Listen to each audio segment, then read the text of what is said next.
ये centre Aurangabad division के जितने आपके डिस्ट्रिक्ट हैं, वो डिस्ट्रिक्ट का एक एक्सेलेंस का इदारा हम बनाना चाहते हैं। और उसके लिए अल्लाह के फजलो करम से आपके पास अच्छी जमीन है, और वो जमीन आने वाले दिनों में गर्ल्स हॉस्टल्स, बॉयज हॉस्टल्स और जूनियर कॉलेज साइंस का, इंग्लिश मीडियम का सबसे पहला प्रोजेक्ट हम आपके पास एग्जीक्यूट करना चाहते हैं कि जो स्कॉलर बैच हम पूना में चला रहे हैं, वो स्कॉलर बैच की रिप्लिका हम पहले यहां पे लाना चाहते हैं। और आप जानते हैं कि एसएससी के अंदर अभी आपने इतने बच्चों के नाम लिए, यही बच्चों को 2 साल के बाद आप देखिए 12th में क्या होता है। एसएससी का 1400 बच्चे पूरे महाराष्ट्र में मुस्लिम एसएससी में 85% के ऊपर मार्क लेते हैं। कितने बच्चे? 1400 स्टूडेंट्स, और 12th में आकर सिर्फ 200 बचते हैं। इसका मतलब क्या हुआ कि 1200 टैलेंटेड बच्चों का टैलेंट कहां ना कहां रास्ते में खो गया। तो ये क्यों खो गया, इसका हम लोगों को जायजा लेना पड़ेगा।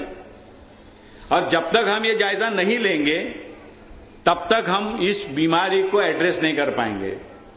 इतना ही नहीं, जो कौम अपने टैलेंट को प्रमोट नहीं करती, वो कौम कभी भी प्रोग्रेस नहीं कर सकती, क्योंकि टैलेंटेड लोग ही कौम को आगे बढ़ा सकते हैं। हमारा ये स्टडी है, हमारे पास इसके सबूत हैं कि ब्राह्मण हो, मराठा हो, क्षत्रिय हो, वैश्य हो, शूद्र हो, हर जात में, हर मजहब में, फिर वो सिंधी हो, पंजाबी हो, सिख हो, क्रिश्चियन हो, सभी कौमों के अंदर ब्रिलियंट बच्चों का परसेंटेज 15% होता है। कुछ कौमें अपने ब्रिलियंट बच्चों को प्रमोट करती हैं और कुछ कौमें हमारे जैसी उसको वेस्ट करती, इतना ही फर्क है। और फिर हमारा इसलिए फर्ज यह है कि ये इस वेस्टेज को रोकें और उनको प्रमोट करने के लिए, सपोर्ट करने के लिए, एनकरेज करने के लिए स्टेप्स उठाएं। और ये स्टेप्स उठाने का काम सरोज एजुकेशन सोसाइटी में बड़े पैमाने पे हो रहा है। इस बात की हमें बड़ी खुशी है, और इसलिए हमने डिसीजन लिया है कि इस कैंपस को बड़े पैमाने के ऊपर हम प्रमोट करना चाहते हैं। और साथ ही साथ मराठवाड़ा के दूसरे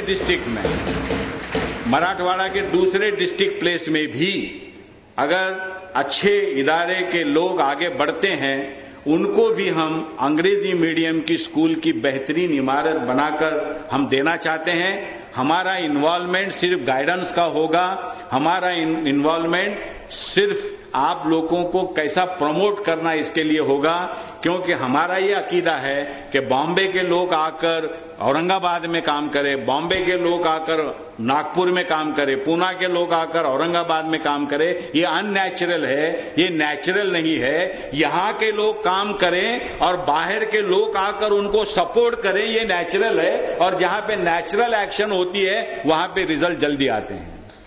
तो ये चीज आपको हम इसलिए बता रहे हैं कि मदद आएगी। हर मुस्लिम के खून में ये गुट्टी पिलाई गई है कि चैरिटी की।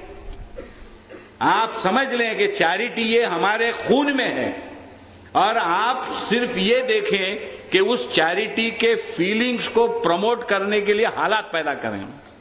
और हम चाहते हैं कि हमने ये हालात पैदा किए। आपको ताज्जुब लगेगा कि मैं जब मेरे कैंपस में काम करने के लिए शुरुआत की, 5000 रुपए हमारे पास बैंक बैलेंस था, और आज अल्लाह के फजलो करम से इतना काम होने के बावजूद और भी काम के लिए हमारे पास सरमाया है। एक नए पैसे का लोन हमने कभी नहीं लिया। और एक्सीलेंस के मामले में आप जानते हैं कि ये साल 12th साइंस के अंदर हमारी बच्ची बोर्ड को टॉप कर चुकी है। गुज़िश्ता साल भी हमारा बच्चा 12th साइंस में बोर्ड को टॉप कर चुका है। गुज़िश्ता 12 साल में 7 साल पूना एसएससी बोर्ड को हमारे कैंपस के बच्चे ने टॉप किया हुआ है।